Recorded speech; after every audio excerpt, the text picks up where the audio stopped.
चैतन्यकारिणी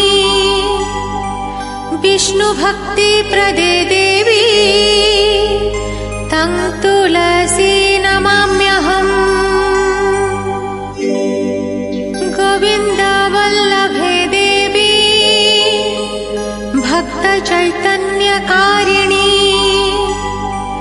विष्णुभक्तिप्रदे देवी तं तुलसी नमाम्यहम्। गोविन्दवल्लभे देवी भक्तचैतन्यकारिणी विष्णुभक्तिप्रदे देवी तं तुलसी